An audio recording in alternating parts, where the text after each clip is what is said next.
saudoso pastor Antônio Gilberto deixou para a Igreja Evangélica Brasileira um inegável legado de amor à educação e à Palavra de Deus.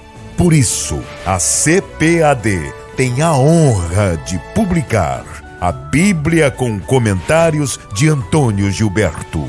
Nela, o leitor encontrará uma coletânea das principais anotações do autor, trechos de livros, artigos e lições de escola dominical ao lado dos textos bíblicos aos quais se referem. Um precioso conteúdo organizado pela CPAD. Síntese de cada livro da Bíblia com análise do título, informações do autor, esfera de ação, divisão do livro, sessões com tópicos temáticos, estudos doutrinários, estudos temáticos, comentários e esboços. Tenha acesso a todo esse rico conteúdo. Conte com o auxílio do vasto conhecimento bíblico do pastor Antônio Gilberto para se aprofundar nas Sagradas Escrituras. Adquira em nosso site cpad.com.br. Também à venda em todas as livrarias evangélicas do Brasil. E você ainda pode adquirir por telefone 0800 021 7373. Bíblia com comentários de Antônio Gilberto. O mesmo Jesus que disse ide e pregai, na mesma ocasião disse ide e ensinai. Um produto com a qualidade CPAD.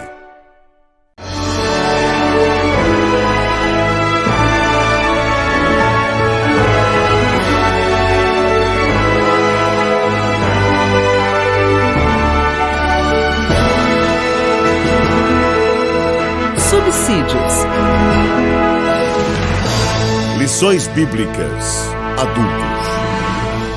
Lição 7. O relacionamento entre nora e sogra. Eu cumprimento a todos os amados irmãos com a paz do Senhor, a todos vocês que estão aí assistindo essa fita, essa filmagem especial, para dizer que agora nós vamos partir para o capítulo 7, ou seja, a lição de número 7, tratando desse tema importante que é o relacionamento entre nora e sogra. O cuidado com os pais e os sogros. Na verdade, o título da lição aparece como o relacionamento entre nora e sogra. É interessante a gente perceber que esse tema vem trazer certamente um leve sorriso nos lábios de muita gente, porque há um estigma cultural do relacionamento, principalmente com as sogras em nosso país, e geralmente é tratado como motivo de piada mesmo até mesmo entre os evangélicos. Se fazem piadas e isso pode soar inusitado quando aqui, nessa história que eu vou apresentar, ela se apresenta de forma especial, tremenda, que vem dar uma lição para todos nós nesse relacionamento que deve existir entre sogra e noras, ou genros, ou coisa semelhante. A grande verdade é que antes de eu fazer a leitura do texto, eu preciso dizer que a história de Ruth é uma história que referenda o trabalho, referenda a fé, a persistência como elementos de realização pessoal e de vitória espiritual. E nesse caso da história de Noemi e Ruth, sogra e nora, exalta-se aqui o amor familiar e o respeito que se deve ter para com os nossos pais e sogros ao mesmo tempo. O texto bíblico está em Ruth, no livro de Ruth, no capítulo 1, alguns versículos, e eu quero ler isso com vocês. Vamos começar do versículo 1 de 1 ao 5, depois o 8º, E finalmente os 3 últimos versos dessa leitura, nos versículos 12, 13 e 14. E nos diz assim a palavra escrita da narrativa do livro de Ruth.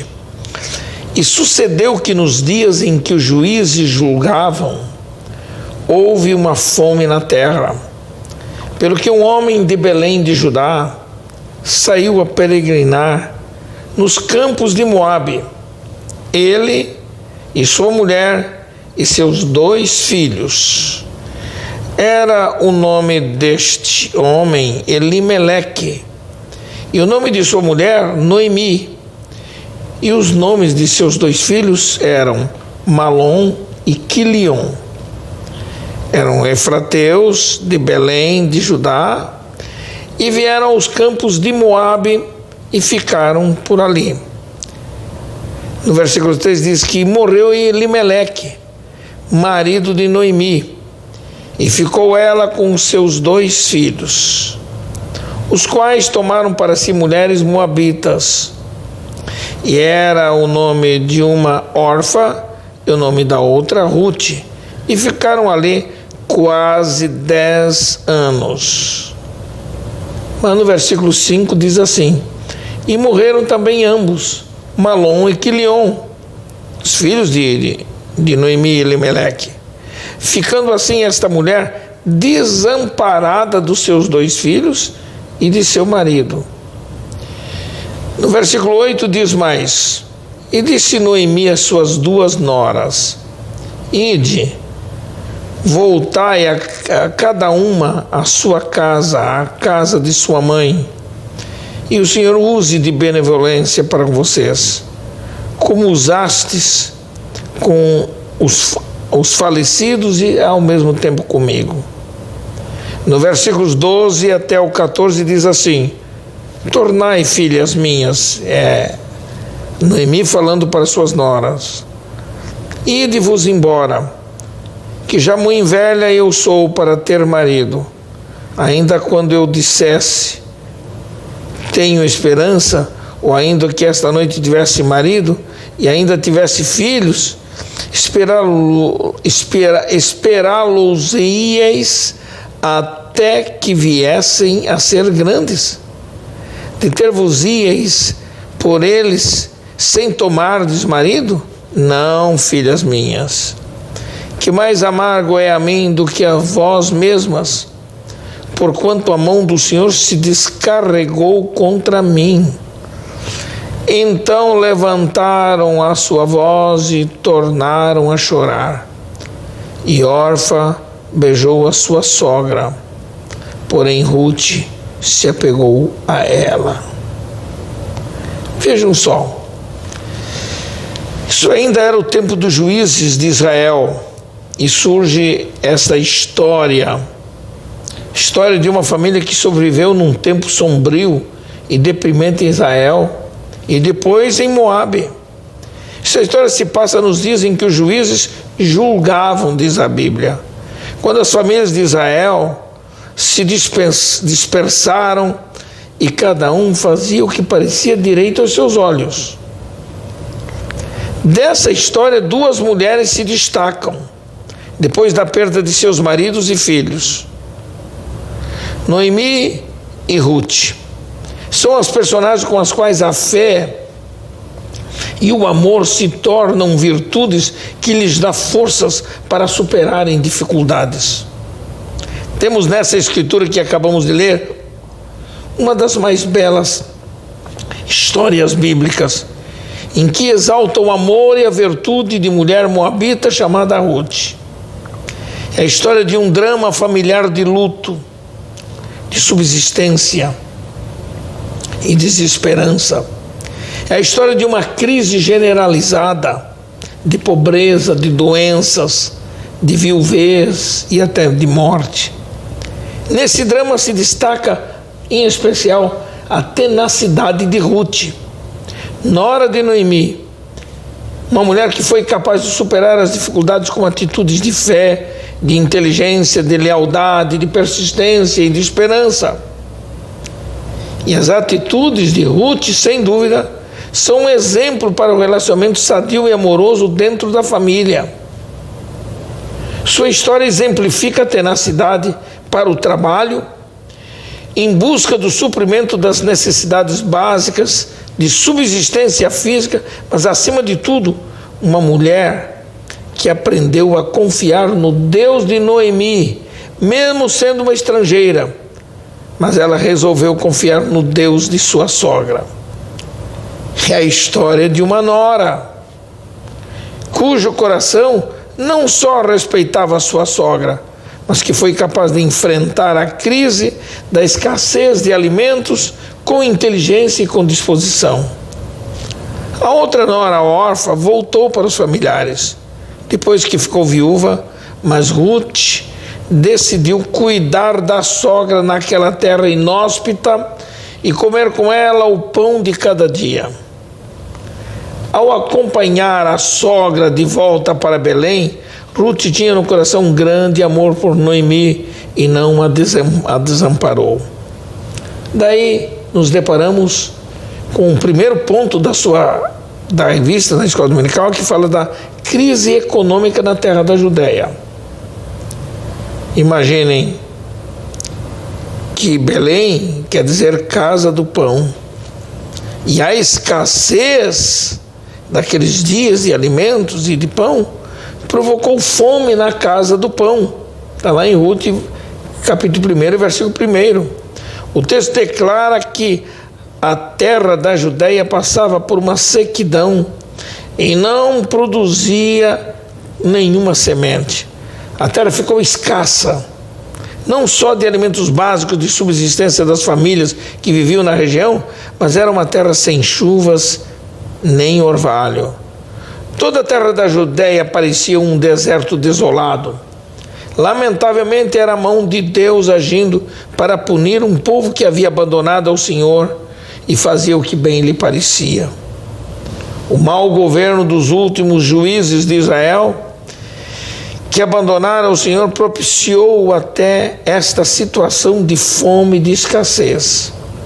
Belém, cujo nome significa casa do pão, ou seja, celeiro, não estava produzindo trigo suficiente para suprir as necessidades primárias do seu povo. A terra de origem de onde Noemi saíra com seu marido Elimeleque era o lugar que anteriormente estivera seca e escassa. Ora, Belém é o nome que significa casa de pão, como já dissemos, mas estava vazia agora, sem o pão que representava o sustento físico e material do povo.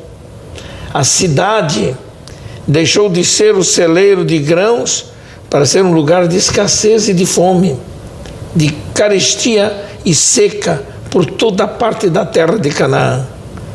Subentende-se às vezes que a fome era um modo da disciplina de Deus por seu povo haver pecado contra ele.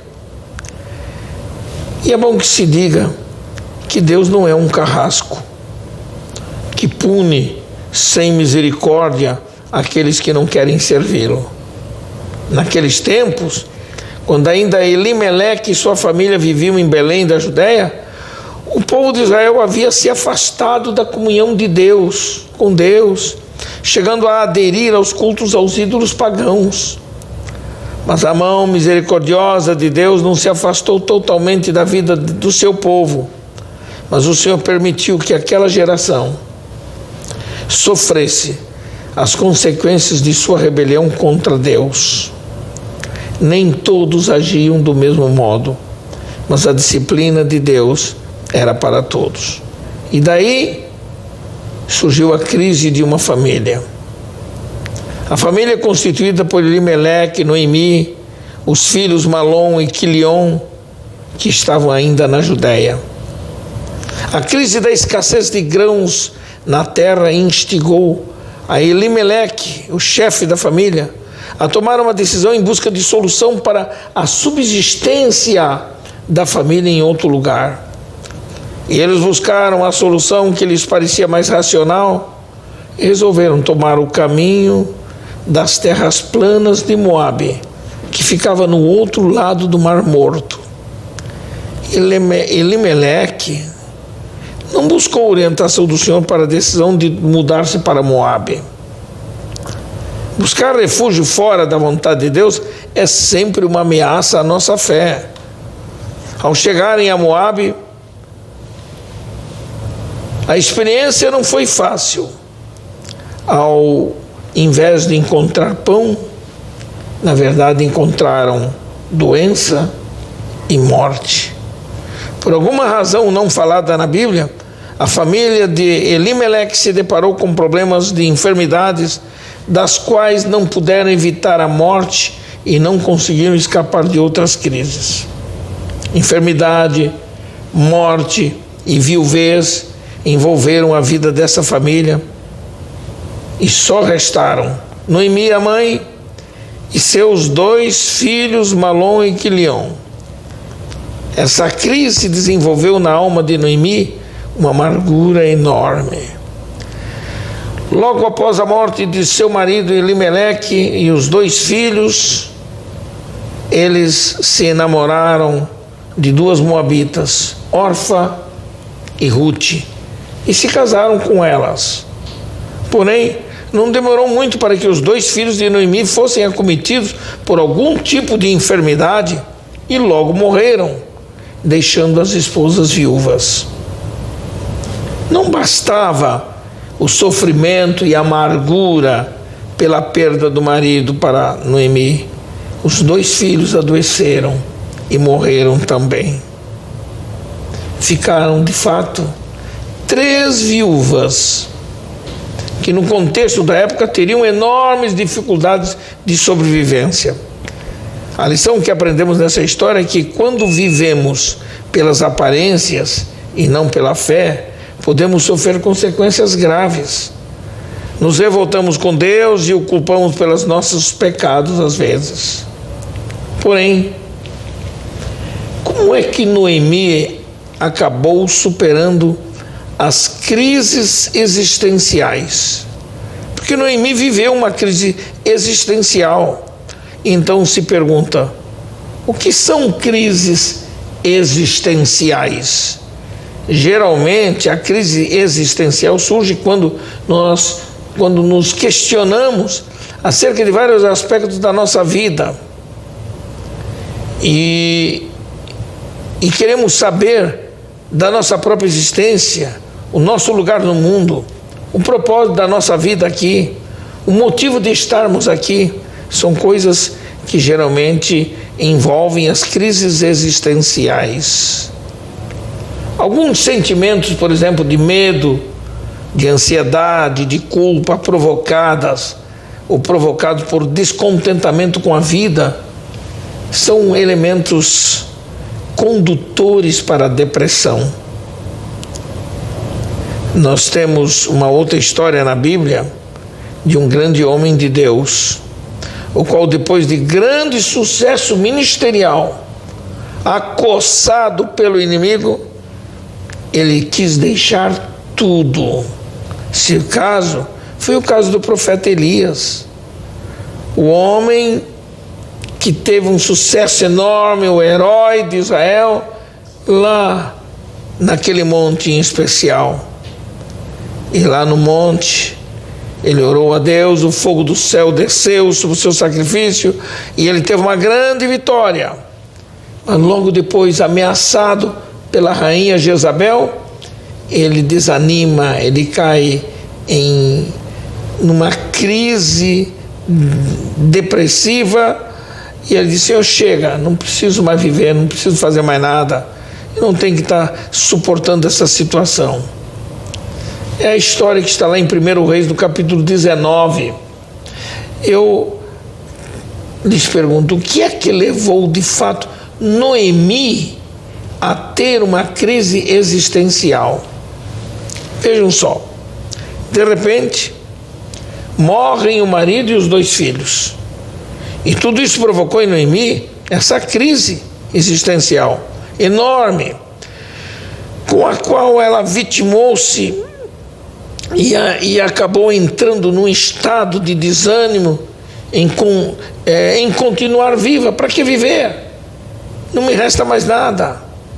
Noemi chegou a declarar para suas noras: não, filhas minhas, que mais amargo é a mim do que a vós mesmas, porquanto a mão do Senhor se descarregou contra mim. Na versão da NVI diz: a mão do Senhor voltou-se contra mim. Está lá em Ruth, versículo 13 do primeiro capítulo. A sua sensação era a de ter contribuído com seu marido para tomarem decisões erradas, quando saíram de Belém e foram para Moabe. Assim que Noemi chegou à sua terra, depois resolvendo voltar, os antigos se lembraram dela e a receberam com alegria.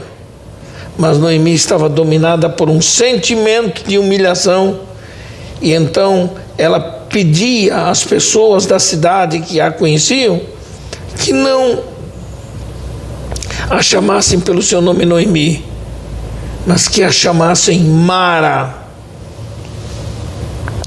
E Mara quer dizer coisa amarga, porque grande era a sua amargura. Noemi chegou a um ponto de sua vida pessoal que não via nenhuma saída racional para solucionar seu dilema. Ela estava vivendo a falta de perspectiva na vida e achava que nada podia mudar essa situação. A sensação dela é que havia chegado a um beco sem saída para sua vida física, sua vida emocional e até mesmo espiritual, porque ela havia perdido a esperança. Nossa visão da vida, quando nos deparamos com crises, se torna embaçada e limitada. Por isso não se consegue ver nada de bom na frente.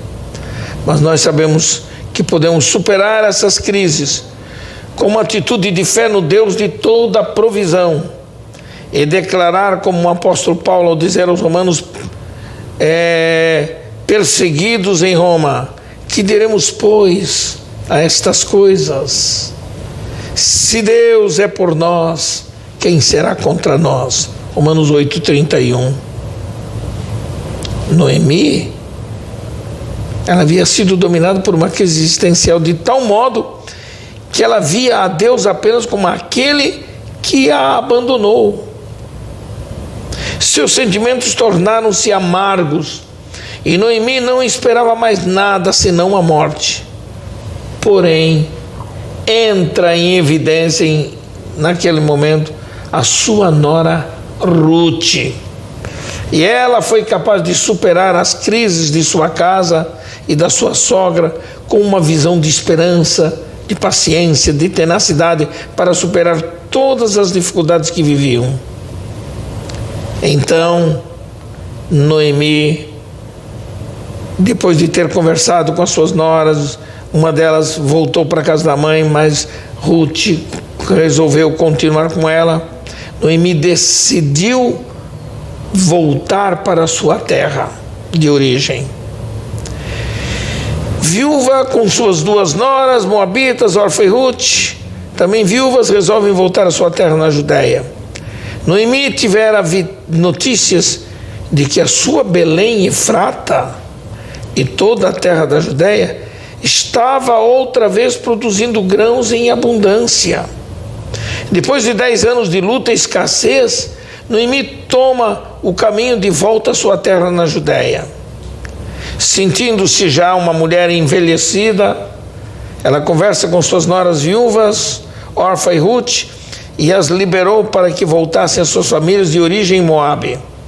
Orfa aceitou a liberação de sua sogra Noemi e voltou para a sua família. Mas Ruth resolveu ficar com sua sogra. Imaginemos o estado de espírito de Ruth, que deve ter pensado que Deus a estivesse castigando com todos os sofrimentos experimentados, mas não podia imaginar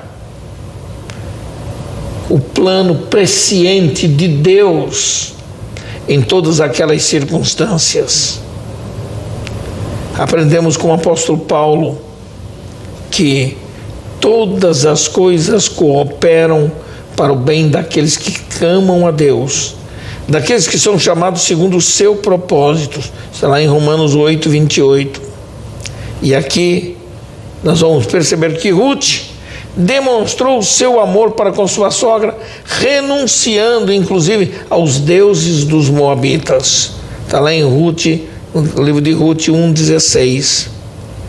A devoção e a lealdade de Ruth para com a sua sogra, Noemi, foram juradas em nome do Deus de Israel, o de cuidar da sogra e ter total lealdade com ela. Ruth, reconhecendo por esse modo que o Deus de Noemi seria também o seu Deus, ela declara a Noemi: o teu povo é o meu povo, o teu Deus é o meu Deus.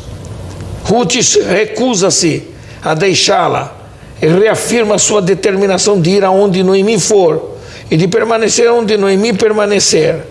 No mesmo texto, ela diz a Noemi: onde quer que pousares, ali pousarei eu. Que coisa linda! Essa declaração de Ruth para a sua sogra Noemi era mais que um gesto de amor, mas era uma alma apegada com a alma de Noemi. Sua convivência com Noemi a levou a conhecer o Deus de Noemi. A despeito de todos os sofrimentos e necessidades vividos dentro daquela família, Ruth descobriu que o Deus de sua sogra era o Deus que é espírito e verdade e que supre as necessidades dos seus servos. Ruth se apegou à sua sogra Noemi, não só pelos laços familiares, mas também pela fé que Noemi ainda tinha para com seu Deus. Noemi dava o exemplo de uma mulher temente a Deus, que confiava no seu poder de providência, mesmo tendo passado por momentos de depressão e tristeza. E então entra em ação fé e trabalho numa nova perspectiva de vida para Noemi e para Ruth.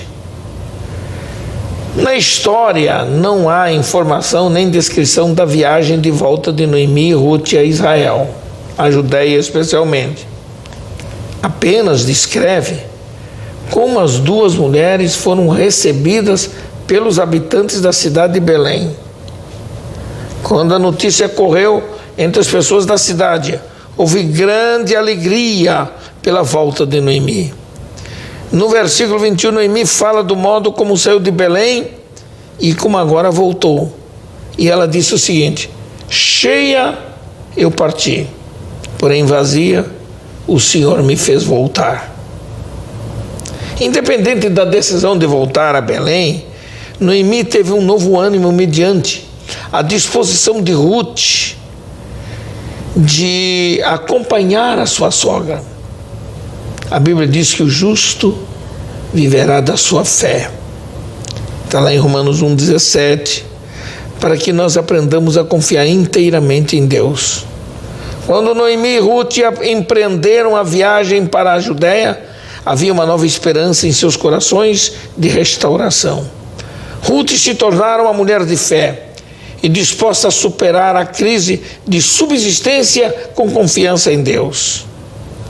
Quando elas chegam à terra do pão, está lá no capítulo 1, versículo 19, a chegada das duas mulheres viúvas depois de 10 anos alvoroçou a cidade de Belém.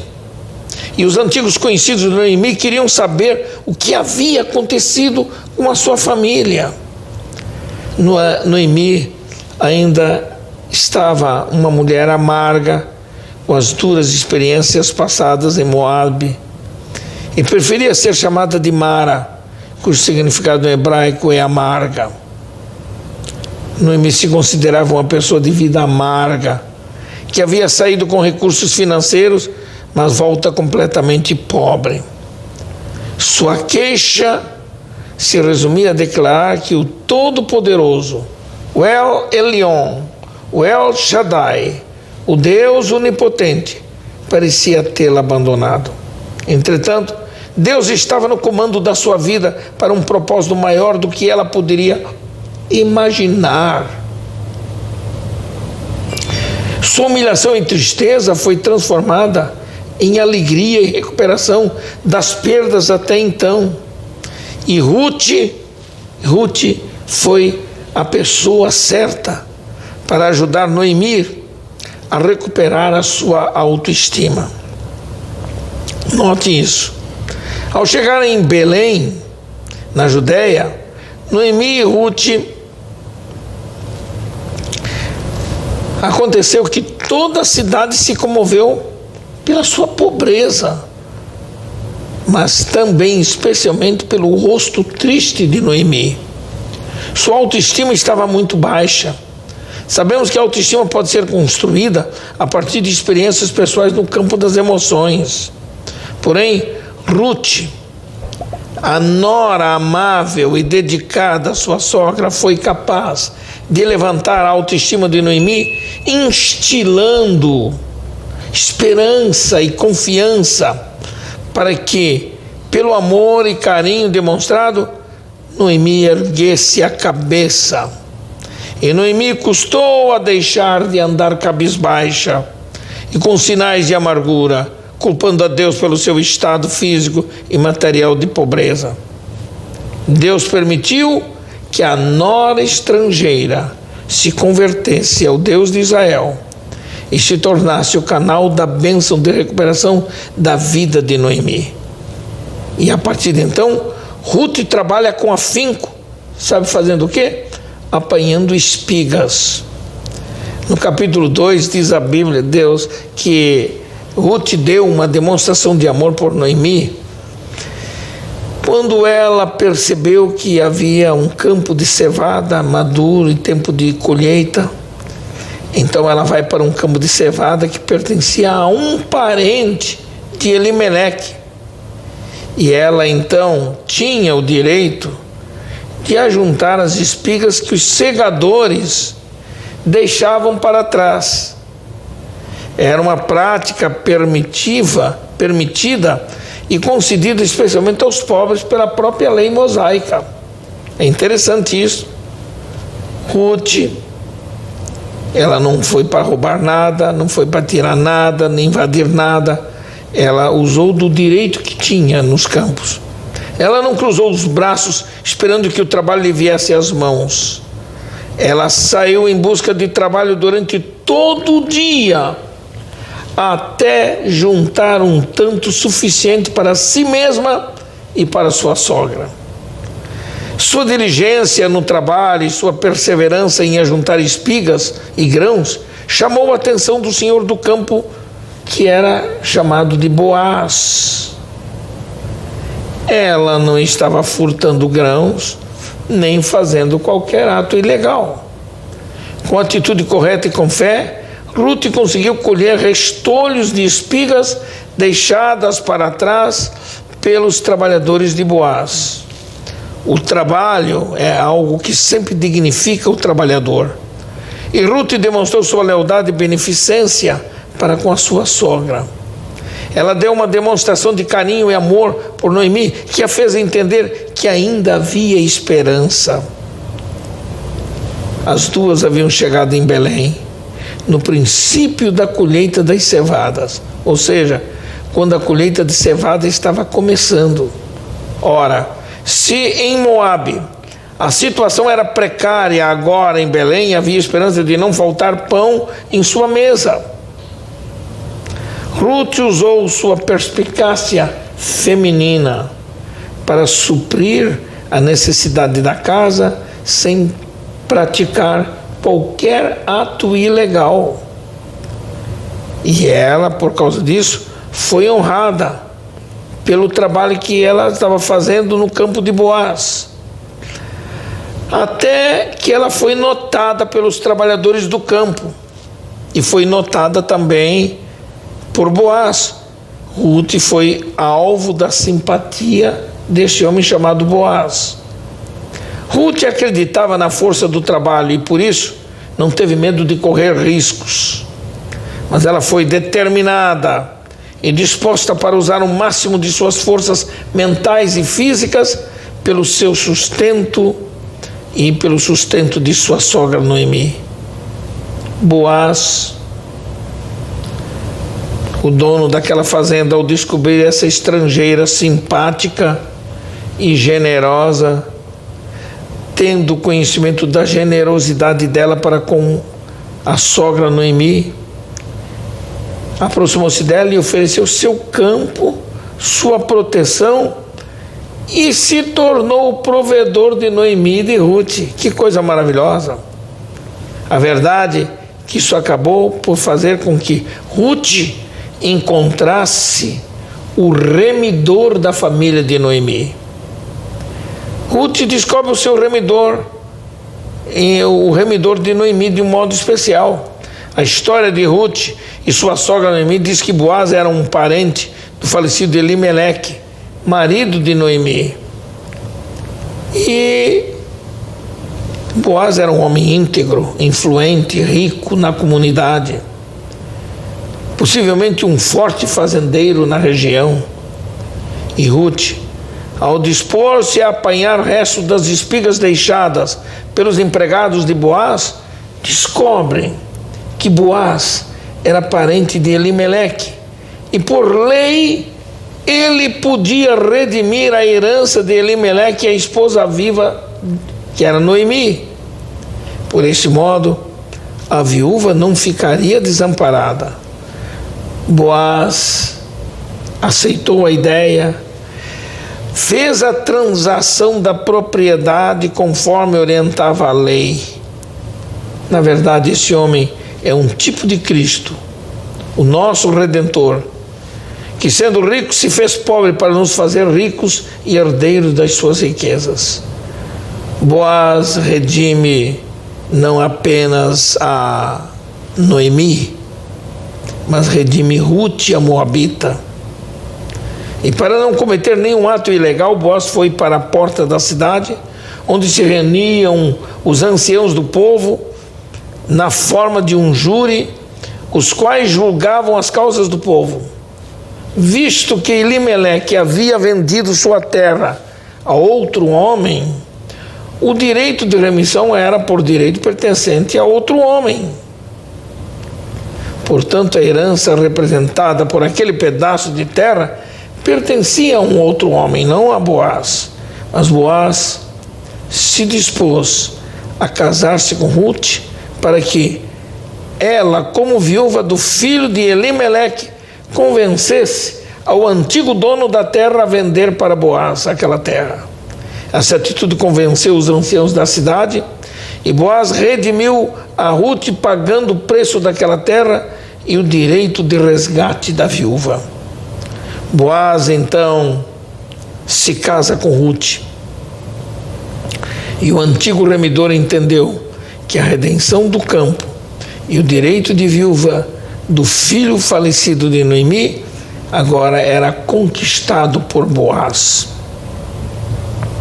Depois de todo o processamento legal do conselho da cidade, Boaz informa a todos sobre a resolução e anuncia a todos que tomaria Ruth, a moabita, por mulher e esposa na sua casa. Todos apoiaram e deram testemunho e abençoaram a Ruth e a Boaz. A Bíblia nos conta que Boaz coabitou com Ruth e ela concebeu um filho especial que chamou pelo seu nome Obed. E Obed, nada mais, nada menos, foi o pai de Jessé. E Jessé foi o pai de Davi, o grande rei de Israel. Quando Jesus foi manifestado na terra, tornou-se como filho, conhecido como filho de Davi. Está em Mateus, no capítulo 1, versículos 3 a 6. Formando os elos da linhagem do Messias. Por isso Ruth, a estrangeira, a moabita, entrou na genealogia de Jesus de um modo especial. Mas é assim que Deus faz. Ruth deu exemplo de fé, mesmo sendo uma estrangeira, a qual foi capaz de cuidar da sua sogra, demonstrando grande carinho e respeito por ela. Ruth teve perdas enormes. Perdeu o sogro, perdeu o cunhado, perdeu o marido, mas Deus honrou o seu trabalho, do qual sustentou a si mesma e ainda a casa de sua sogra Noemi. Que Deus abençoe. Aqui teremos proveito desse relacionamento sadio de uma mulher que procurou agir sempre com atitude legal e com atitude temente ao Deus de Israel.